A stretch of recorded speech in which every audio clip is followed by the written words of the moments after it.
Carta a los discípulos.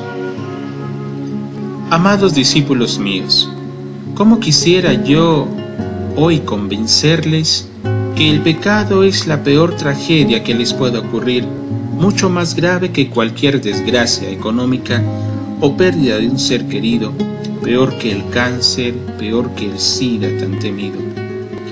Pecar gravemente es pisotear y matar dentro de ustedes a Dios.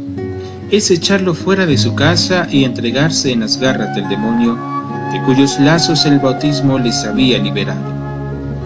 Es romper los dulces vínculos de amor y santidad que le unían a Dios. Es decirle a Dios en la cara: vete, me estorbas para pecar. He encontrado un nuevo amo, a ti no quiero servirte más. El pecado grave es como una rueda de molino atada al cuello del pecador, con la cual él mismo se está hundiendo en el abismo. Es como una bomba que el pecador transporta consigo y cuando menos lo piensa, estallará. Es una cadena de hierro sujeta al pecador y de ella tiran los demonios para arrastrarle al fuego eterno. Por un instante de placer se profana a sí mismo, reniega de su Dios, deja de pertenecer al cuerpo místico de Cristo y entra en las filas del cuerpo maléfico de Satanás. Su vida honrada, su vocación, las promesas del bautismo, las esperanzas que Dios y sus hermanos habían puesto en él, su pasado, su presente, su futuro, todo se viene abajo. De hijo de Dios se convierte en secuaz y esclavo de Satanás, de amigo predilecto en enemigo altamente desgraciado, de heredero del paraíso en combustible para el fuego infernal. Arrojando el Espíritu Santo de su alma, ha abierto de par en par las puertas a Satanás y se estableció en un país de servidumbre y abyección, en donde ahora en adelante, como alma en pena, vagando sin rumbo ni sentido, vivirá en la miseria moral más profunda y desdichada.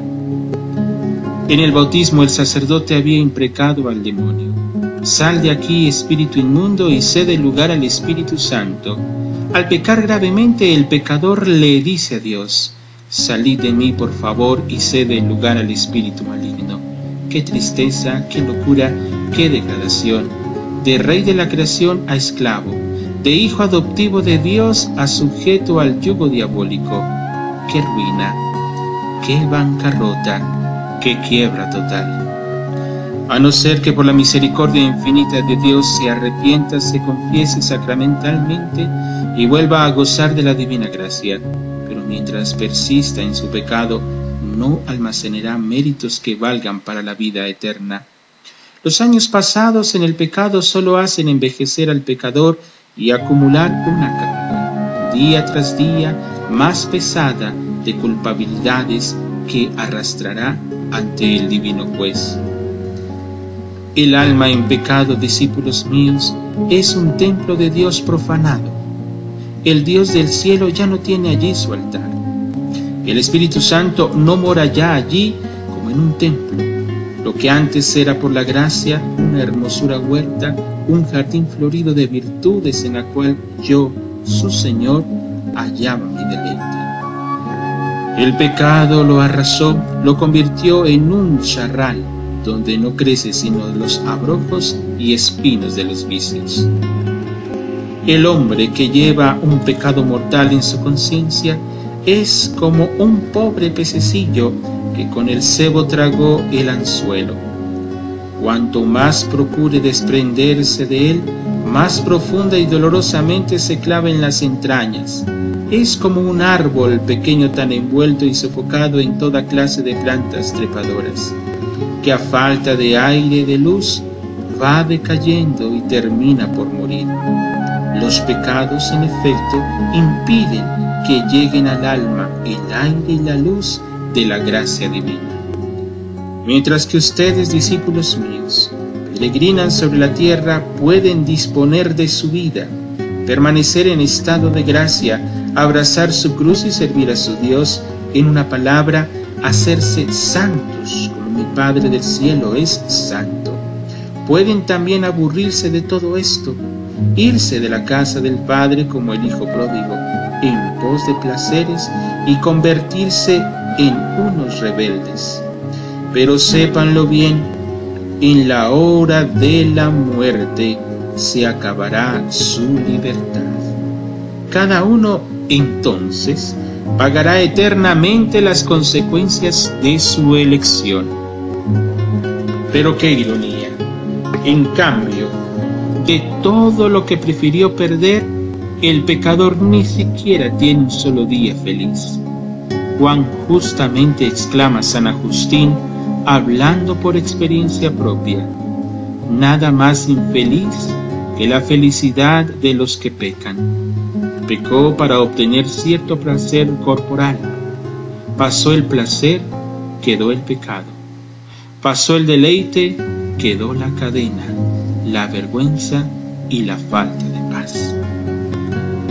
Discípulos míos, vigilad y orad para no caer en tentación. ¿Saben ustedes cuán astuto es el padre de la mentira para encontrar el punto débil de ustedes, por dónde infiltrarse y hacerles pecar? ¿Realizan ustedes cuán grave y peligroso es un pecado? ¿Cuán sutil y penetrante es su mal?